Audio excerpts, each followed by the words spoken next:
네, 안녕하십니까. 더불어민주당 국민소통위원회 3월 20일 목요일 민주파출소 현황 및 대응 브리핑 드리겠습니다. 오늘 국민소통위원장 전영기 의원님 함께하셨습니다. 허위조작정보감시단장 김동아 의원님도 함께하셨습니다. 민주파출소 방문 및 제보 현황을 말씀드리겠습니다. 3월 20일 9시 기준으로 전일 678명이 방문했고 263건의 제보가 접수됐습니다. 매체별로 네이버가 44.11%로 제일 높은 수치를 기록했고 유튜브는 15.59%, SNS는 14.07%, 커뮤니티가 4.56%로 제보되었습니다. 문영배 헌법재판관 등 가족에 대한 신상 털기를 통해 개인정보를 유포하고 사이버 폭력을 유도하는 정황이 제보되었습니다. 3월 19일 오전 11시 53분 한 온라인 커뮤니티에서는 땡땡 형배 여동생 지원이라는 제목으로 문영배 헌법재판관의 여동생으로 추정되는 인물의 개인 SNS가 공개되었습니다. 해당 게시물에는 문영배 재판관의 가족 이름이 포함된 2009년 경남도민일보 부음기사와 이를 통해 찾은 것으로 보이는 가족들의 개인 SNS 계정이 함께 게시되었습니다. 이는 단순한 비방을 넘어 헌법재판관 가족의 개인정보를 유포하고 사이버 폭력을 조장하는 심각한 행위로 향후 실제 범죄로 이어질 가능성도 우려되는 상황입니다. 해당 글은 약 1시간 뒤에 삭제되었지만 민주파출소는 이미 증거 자료를 확보했으며 이에 대한 대응을 하겠습니다. 또한 3월 17일에는 땡땡 헌법재판관 집주소 수배 요청이라는 글이 게시된 데 이어 3월 19일에는 신남성연대 네이버 카페를 통해 문영배 재판관의 차량 번호와 집주소가 공개되는 일이 발생했습니다. 이러한 행동은 실제 범죄로 이어질 가능성이 큰 만큼 경찰의 신속한 대응이 필요해 보입니다. 정정미 헌법재판관에 대해 중국과 연관짓는 허위 사실이 유포되고 있습니다. 3월 19일 라이트 테라스 네이버 카페에서는 정 재판관의 발음을 문제 삼으며 발음이 너무 조선족 북한스럽다 등의 내용이 담긴 게시물이 올라왔습니다. 같은 날 여러 온라인 커뮤니티에는 정정미 헌법재판관 모교 인근에 하교촌이 있다, 조선족 말투다, 중국인이 한국 대통령 재판하고 탄핵한다 등의 악의적이고 악마적인 허위 사실이 퍼졌습니다. 이는 윤석열 대통령 탄핵 심판과 관련해 헌법재판소를 공격하려는 극우 세력의 전략적인 허위 주장으로 보이며 이에 대한 경각심과 대응이 필요합니다. 마지막으로 네이버 댓글과 라이트 테라스 카페를 통한 허위 사실 유포에 대한 제보가 있었습니다. 3월 19일 네이버 뉴스 댓글에는 더불어민주당 권리당원 가반수가 존비속 살인범, 더불어민주당 여아 강간 살인과 인육 파티 사건부터 보도해라 등 비방과 허위 사실이 담긴 글들이 다수 게시되었습니다.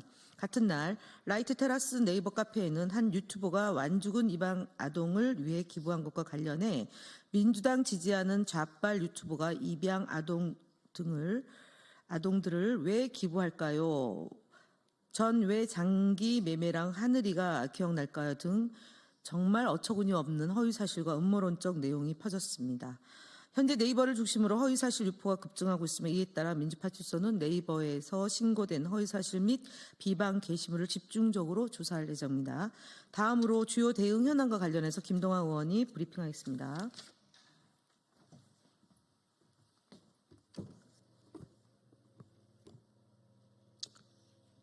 네, 주요 대응 현황 보고드리겠습니다. 조선일보 허위 왜곡 보도에 대한 언중이 제소 계획을 밝힙니다. 조선일보는 19일자 일면 보도를 통해 거대 야당의 줄탄핵으로 현재 헌재 기능이 마비되었다고 주장했습니다. 그러나 이는 통계적으로 전혀 근거 없는 주장입니다. 윤석열 정부 출범 이후 지난해 12월까지 헌법재판소에 접수된 탄핵 사건은 총 13건으로 전체 사건 중 0.02%에 불과합니다.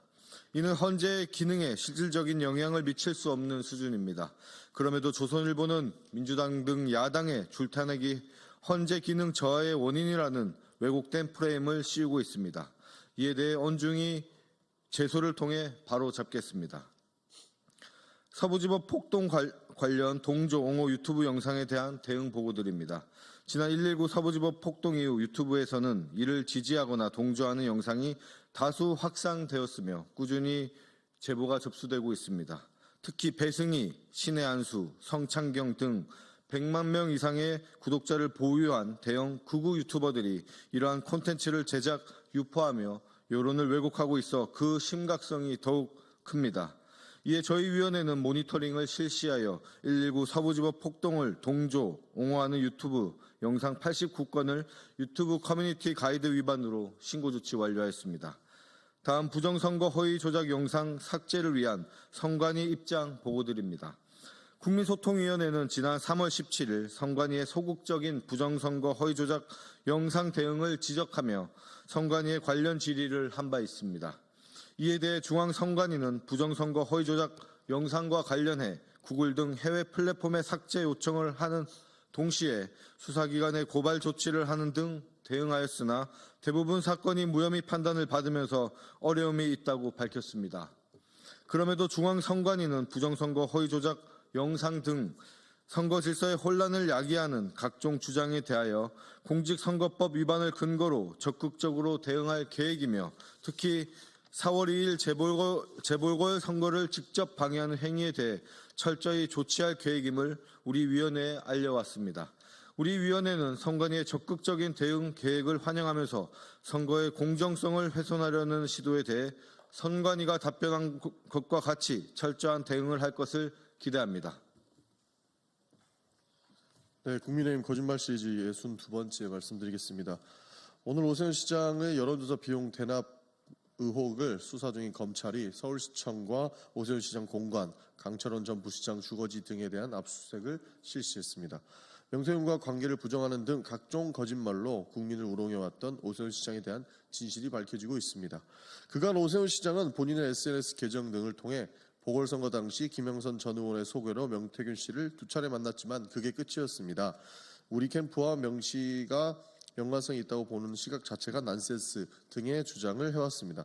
하지만 명태균 씨는 오 시장을 수차례 만났고 오 시장으로부터 나경원을 이기는 조사가 필요하다고 요청받았다라고 말했고 미래한국연구소는 실무를 담당하는 강혜경 씨도 여론조사 설문안을 오 시장에 유리하게 짰다고 밝힌 바 있습니다. 검찰이 수사를 하면 할수록 명태균 씨와 관련된 오세훈 실장의 거짓말의 진상이 밝혀지고 있어 보입니다. 국민을 기만한 오세훈 시장은 법의 철저한 심판을 받아 마땅할 것입니다. 국민의힘 거짓말 시리즈 63번째 바로 말씀드리겠습니다. 63번째의 주인공도 오세훈 서울시장입니다. 오세훈 서울시장은 지난 1월 규제 풀어 민생 살리기 대토론회에서 부동산이 오히려 지나치게 하향 추세를 계속 보일 가능성도 있어 폐지 검토, 당연히 풀어야 한다, 재산 행사를 임시적으로 막아놓은 것 등의 주장을 했고 실제 서울시는 6월 12일 강남권 일부 지역을 토지 거래 허가 구역에서 해지했습니다. 하지만 해제 이후 강남 지역 집값이 폭등하기 시작했고 결국 35일 만에 정부와 서울시가 강남 3구 및 용산구 아파트 전체를 토제 구역으로 확대 지정했습니다. 오세훈 시장의 무능한 거짓, 예측, 얼빠진 행정으로 정부와 서울시의 정책 신뢰도가 완전히 무너졌고 서울 부동산 시장이 변동성만 대폭 커졌습니다. 피해는 온전히 서울 시민의 몫입니다. 오세훈 시장의 사과만으로 끝날 일이 아닙니다. 시장 왜곡이나 집값 폭등으로 인한 사회적 비용 증가가 예상될 때 정부가 적극적인 개입을 할 필요가 있음에도 개인의 재산권 행사만 중시하는 잘못된 가치관을 드러냈을 때부터 정책 실패는 예정돼 있던 것입니다. 오세훈 시장의 잘못된 인식과 정책으로 서울 시민이 피해보는 일이 다시는 없어야 할 것입니다. 이상입니다.